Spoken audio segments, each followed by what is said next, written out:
Le masque Ouang. Le masque Ouang, il vient de l'institution du masque. Il n'existait que chez les Baoulés avant la migration qui les a conduits au Ghana. Et aussi en Côte d'Ivoire, sous la conduite de la reine Pokou. Je crois que M. New connaît la reine Pokou de Côte d'Ivoire. Voilà, la reine Pokou est celle qui a porté... Pardon? Du peuple Akan. Voilà, voilà. Une Ouari est un masque homme en forme de tête de buffle qui ne sort que pour les grandes occasions. Il est aussi le père de Pélé Pélé. Goli est une divinité protectrice. Il fait partie des grands masques Ouan. Le Goli et les Pélé Pélé sont Mandé Sud. Les porteurs du masque Goli est un initié plongé dans un sommeil hypnotique. Son costume se compose d'une grande cape, d'une jupe de fibres de raffia, de gros lots aux pieds et il porte une peau de panthère sur le dos. Les masques hommes en forme de gros animaux sont appelés Djeli. Ces masques de danse incarnent un des dieux les plus terrifiants. Le terme Amouin désigne un être religieux qui englobe tous les pouvoirs et les objets soumis au sacrifice sanglant. En général, ce sont les poules. Quand on parle de sacrifice, il y a des gens qui vont encore chercher à stigmatiser un peu la culture africaine. Donc, quand on parle de sacrifice de sang de poule. Et ce sacrifice peut entraîner la mort de quiconque offenserait ces lois. La forme de ces masques, leur nom et l'ordre de danse où ils sont portés varient d'un village à l'autre, mais ils ne doivent pas être vus par les femmes et les étrangers. Leur danse exécutée lors des funérailles des hommes ou pour assurer la protection du village dure en général toute la nuit. Ils ont leur sanctuaire dans les forêts. Le masque Goli, aussi appelé Glin, ainsi que les observances religieuses qui lui sont associées, c'est identifié par la virilité et on l'attribue à la forêt, à la rudesse de la nature. Il personnifie la nature dangereuse et implacable. Est-ce que vous avez déjà entendu parler de ce masque Bessiaka, qu'est-ce qu'on va dire? Jamais entendu parler de ça? Non. Des masques Ouang? Non, mais c'est une belle découverte. Voilà, Monsieur Eligambi, je crois que vous êtes avec nous, n'est-ce pas? Oui. Parlez-nous un peu, je sais que vous connaissez déjà la reine Pokou. Voilà, c'était une référence. C'était une reine guerrière, voilà. Qui a mené des combats contre les colons qui voulaient envahir ce territoire-là. Et en fait, le masque en question, je ne les connais pas plus en profondeur, mais juste préciser que les masques sont inextricablement liés à la spiritualité africaine en tant que des représentations de l'invisible, de ce qui est invisible. Et donc, chaque masque, de par sa morphologie, traduit quelque chose et de par l'usage rituel qui en est fait, traduit également quelque chose qui a un lien avec la spiritualité africaine, notamment le rapport du vivant avec les morts. Et au-delà du rapport du vivant avec les morts, c'est un objet de socialisation également, qui permet de créer le lien entre ceux qui sont vivants, puisque c'est ceux qui sont partis qui véritablement œuvrent, du point de vue de la cosmogonie africaine, œuvrent à maintenir les liens sociaux entre ceux qui sont vivants. Donc le masque, c'est pour ça que le masque a une très grande importance. Et on voit par exemple tout ce qui est dessus, avec les configurations graphiques, géométriques et tout ça, renvoie soit au visage humain, soit au visage animal. Et selon qu'il est humain ou animal, peut avoir des considérations totémiques ou purement anthropologiques. Exactement. Voilà, donc vous avez découvert avec nous aujourd'hui le masque Ouang. Vous savez, très souvent, vous arrivez dans une galerie et quand vous voyez les masques, vous avez l'impression qu'ils sont faits au hasard. Non. Chaque masque a une histoire. Exactement. Chaque masque a un rôle dans notre vie. Et souvent, vous avez constaté, les jeunes vont dans leur village porter les masques et il suffit qu'on leur décrive le masque, ils portent le masque et ils disent « ce que tu donnes, je te donne. Ce que tu donnes, je vais prendre. » Et ils vont dans le village, ils portent ce masque et ils se maudissent eux-mêmes quelque part. Et ces œuvres se retrouvent dans ces musées parce qu'ils ont de la valeur. Et eux, qui prennent nos masques aujourd'hui, connaissent la valeur de nos masques. Et quand ils exposent de l'autre côté, c'est à eux véritablement que ça rapporte. Est-ce que Fais-moi le nuance. Oui, en fait, ils n'en connaissent pas la valeur. Qui? Ceux qui l'achètent? Ceux qui les exposent dans les musées. Parce que ces masques, ou tout au moins les objets d'art, c'est comme ça qu'ils les appellent, mais les Africains ne les appellent pas objets d'art, parce que ce n'est pas des objets qui sont destinés, ou tout au moins, même pas à être exposés, mais à servir d'éléments de décoration. C'est des objets qui ont à la fois une fonctionnalité usuelle, mais le caractère usuel est lié aussi à leur rapport au culte, au rituel. Et au-delà de l'aspect rituel, c'est que c'est des objets qui s'adressent à des communautés. C'est des formes d'écriture en même temps. Parce que à travers cela, tout ce qui est élément graphique dessus, même le tracé des traits de la femme, de l'homme ou de la femme, c'est des formes d'écriture. Donc, pour ceux qui disent que nos ancêtres n'écrivaient pas, lorsqu'on voit par exemple ce masque avec les différentes représentations, pratiquement, même pas de design, mais de graphie, de calligraphie, c'est de la calligraphie, c'est une forme d'écriture.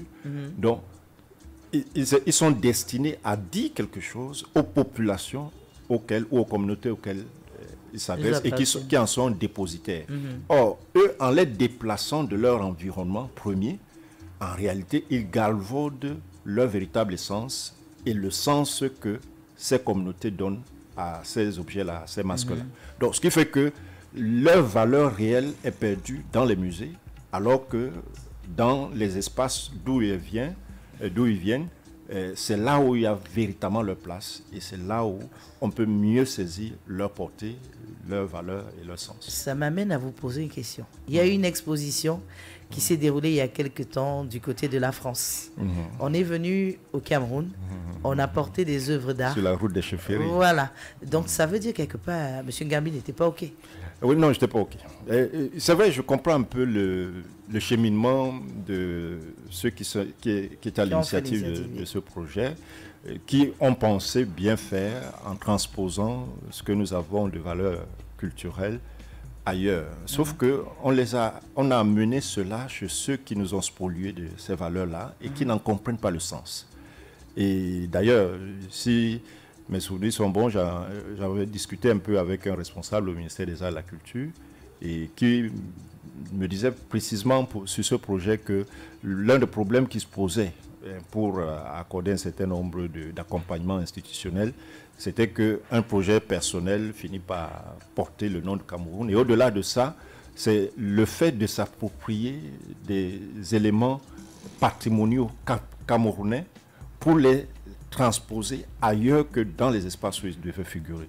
Et quand on sait le litige, le contentieux historique et même devenu géostratégique aujourd'hui que les peuples africains ou les pays africains ont avec les Occidentaux et principalement avec la France, concernant les objets anciens qui ont été pillés ici et qui on a vu le Bénin qui s'est réveillé, qui a réclamé, je pense qu'ils ont reçu plus de la moitié des œuvres. Le pire encore, c'est qu'ils vont se retrouver dans le musée qui leur est consacré, le musée du Quai Branly, qui certes est le musée qui a été initié par Jacques Chirac, le président Jacques Chirac, mais qui vise justement à collectionner par des collections publiques des œuvres qui n'appartiennent nullement à l'État français, qui appartiennent à des communautés en Afrique et principalement au Cameroun. Alors, quel est l'intérêt de militer pour le retour des œuvres de nos œuvres anciennes en Afrique et au Cameroun et de les transporter là-bas dans un espace qui n'a rien à voir avec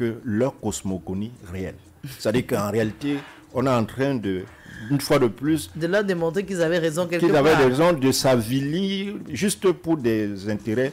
Ma foi, je ne veux pas le dire, peut-être des intérêts. Nous sommes là pour avoir l'opinion de tout un chacun. Parce que la pensée africaine, elle n'est pas unique. Elle est multiple.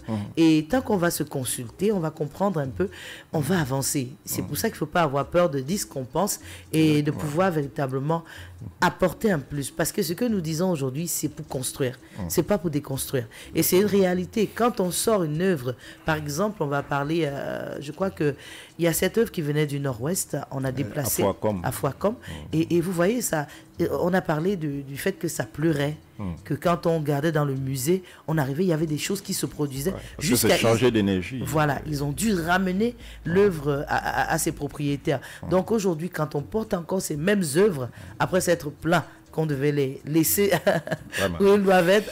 Ça devient un peu ironique. Ouais. C'est vrai, quand on a toutes ces, voilà, on a toutes ces propositions, on se pose aussi des bonnes questions. Ouais. Mais on est rassuré que toutes les œuvres sont rentrées au Cameroun. Je crois que j'ai eu l'occasion on les y a amenées pour faire de ces œuvres ce à quoi elles ne sont pas destinées. Et là, vraiment, je veux bien que il y ait des dépositaires de nos traditions, de nos cultures, qui aient accompagné ce mouvement-là, la personne de ce qu'on appelle chefs traditionnels. Ouais. Et parce que, non, quand je dis ce qu'on appelle chefs traditionnels, parce que fondamentalement, certains d'entre eux ne le sont pas. Ils sont plus que des chefs traditionnels, ils sont des rois, notamment ceux de l'Ouest. Ok, ici, ça rassure.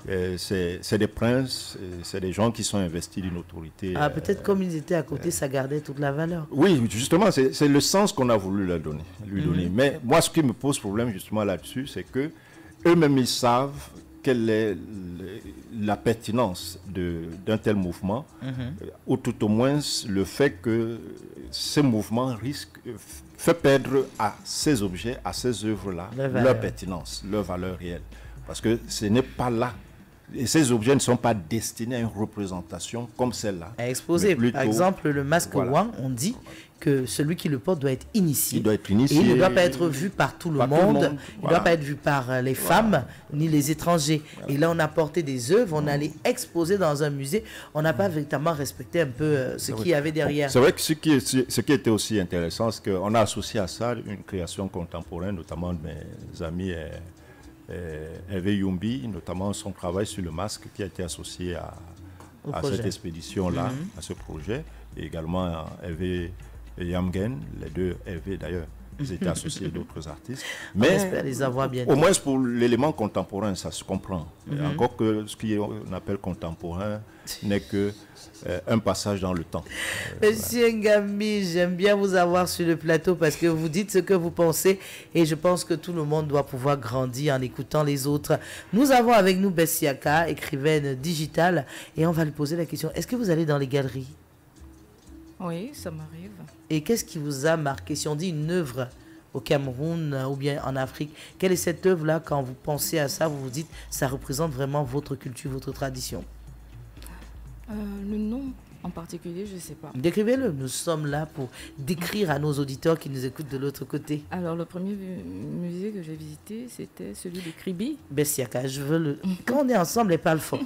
Mais dès qu'on met le micro, elle devient timide. Je comprends que quand vous écrivez, vous n'avez pas besoin de parler, mais faites qu'on profite de votre présence aujourd'hui avec nous. Voilà. D'accord.